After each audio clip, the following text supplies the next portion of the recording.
Hello. Topic is selecting questionnaire items for specific population post-COVID. Um, the number is 20392. Ayers from Queen's University in Canada. To recognize our Indigenous people, we usually start with a land acknowledgement. Queen's University sits on the traditional territory of the Otinos, Nodisone, and Anishinabek. This research has been funded by the Social Science and Humanities Research Council of Canada for 2 years.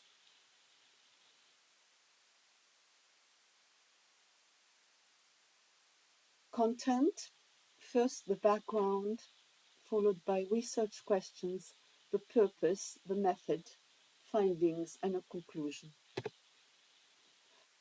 As for the background, the idea is to set up participative co-housing for retired independent women in Canada based on the successful government-subsidized model, La Maison des Baba Yaga in Paris. Aging populations face more challenges nowadays, especially aging women, as they often have lost their partners and find themselves being very lonely. Research shows that living together allows these women to live much older and much healthier lives. We needed to create an inventory questionnaire that is concentrating on this very specific population in order to select similar such groups for co-housing in Canada, with a chance to be positively functional and supported through government funding. No questionnaire was found that was specific to a population of aging women. Great care had to be taken in the formulation of questions and the number of questions. The questionnaire cannot be overwhelming, yet for truly accessing the needs in the given context, the questionnaire has to include all the identified items. More on the background.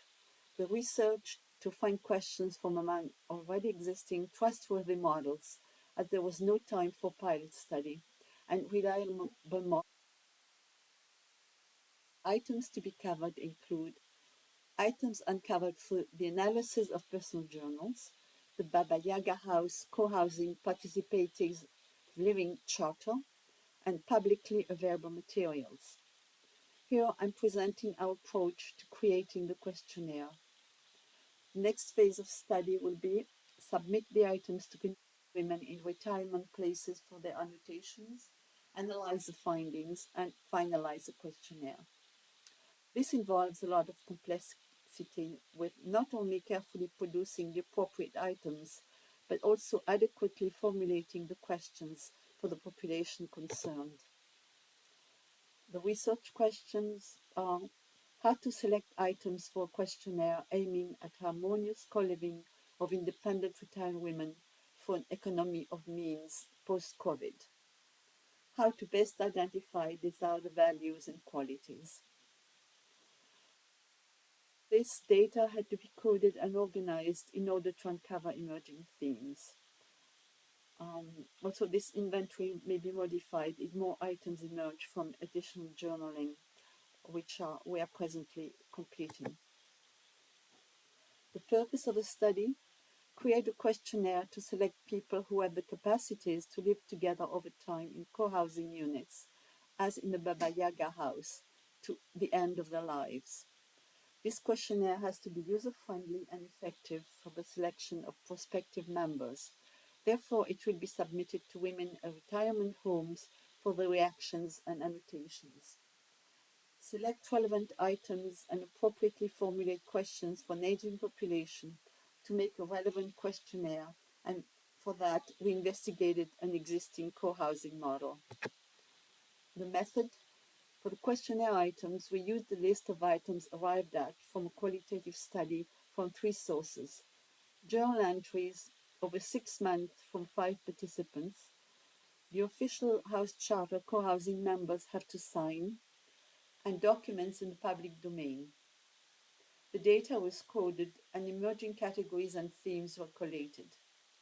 Triangulation between the 3 sources provided added trustworthiness. For the format of the questionnaire, we carried out a literature search of well-being inventory questionnaires. The factors deemed to be most effective are taken into consideration as connected to the circumstances under scrutiny.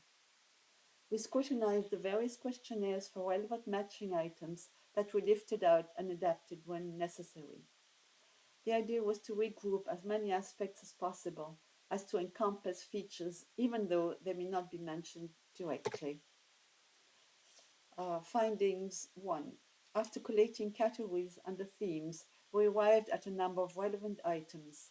Then we selected a number of question types corresponding to these items from the databases, including from the following resources, namely BRCS by Sinclair and Wollstone, PCI by Greenglass and Schwarzer, DCI by Bodenman, Cardol et al., and Kirsten et al. A few examples are given below. Regarding the general idea of being responsible, supportive of others in the co-housing unit and family, advise others in life situations, the following entry was found with 5 response choices. I always keep my promises, very much like me, neutral, unlike me, very much unlike me. Findings 2. For that section just mentioned, all the questions follow the same format. It is good to have the same pattern for some sections, and it makes it easier for the responder to concentrate on the statement, having the options in mind already, developing sort of a routine, as long as this does not go on too long. Therefore, to avoid monotony, we deemed it to be also desirable to switch the format by having the opposite to the previous format above. I don't keep promises, very much unlike me, neutral like me, very much like me. People more advanced in age, we decided that a cautionary note should be added about possible switching in the format. This was also done to keep people more alert. The question remains whether or not this should be announced each time before a change in format. We also decided that a reasonable amount of variety in the questions was desirable, especially if it reduces what has to be read. Examples are given below. As regards the idea of willingness to engage, not isolate oneself, there's a choice of 6 numbers with only one circled. Example, how often do you become absorbed in what you are doing? 0, never, 1, 2, 3, 4, 5, to always. Findings 3.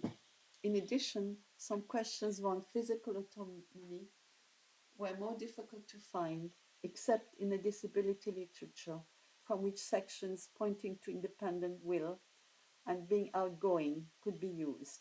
For example, my chances of visiting relatives and friends when I want to are very good, good, fair, poor, very poor.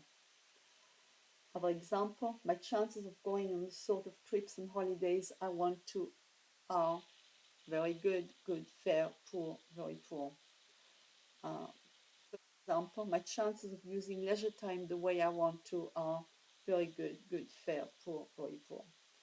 The different way choices are presented appears to be a good strategy to keep people paying attention, especially considering the target population. We also asked questions that were created by one of the PhD students of our team, who is also a counselor. These questions were also along the lines of physical context, not well-being, and therefore did not require prior testing. Some of these include questions on a 7-point Likert scale and also open questions. Findings 4. When discussing the questionnaire format with Baba Yaga House representatives, they expressed some strong opinions about the questionnaire, not requesting just true or false, or yes or no answer. There was some concern that it would not allow to alleviate the possibilities of issues like the ones they had been having. Hence, different formats were adopted as described above. Yes, it appeared that when some people thought they were being honest and they were being cooperative, when in fact they were not at all displaying those attributes. The Baba Yaga co-housing members very much liked the idea that through the journal entries, we could get a true picture of the co-housing inhabitants, especially given the fact that these journals were kept anonymous.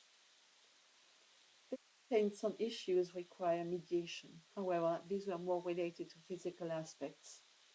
This prompted us, in order to remedy the situation, to add some open questions on the physical context as well, in addition to questions around wellness. Within the co-housing arrangement is also the option of termination if the charter is not respected, yet no one had ever suggested that step, which would have meant getting somebody to leave the co-housing unit.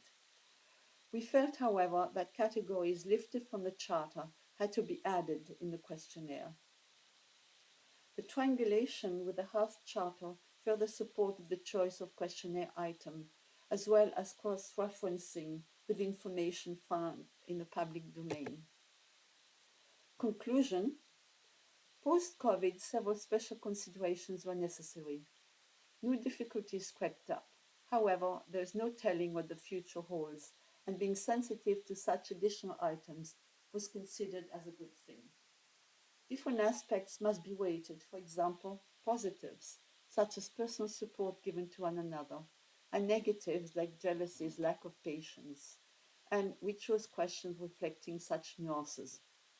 It worked out to identifying 25 themes and 166 questions, mostly on a 5-point Likert scale, and perhaps it would be preferable to have more questions on a 7-point Likert scale to allow for more choice.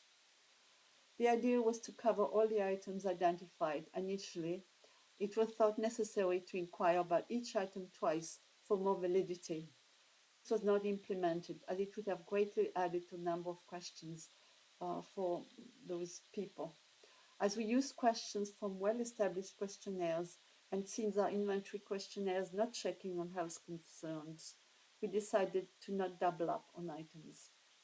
The idea is to select people who are not too distant in their ways of being and doing to ensure harmonious co-living arrangements, ensuring that they can reach common ground. It would be interesting to study groups of people who are different and find out if just living together allows them to arrive at such a state. The way the questionnaire was devised should allow that to happen very quickly, which was the ultimate goal of the study. Conclusion 2. There is also a strong possibility that living together independently may work, or whether one should also check for similarities in background. The problem is that in aging, there is added loneliness. Another idea came to mind. We were considering if by regrouping people who shared similar responses, not necessarily on the side of our expectations, one could also constitute an affinity group with people having things in common. Thank you.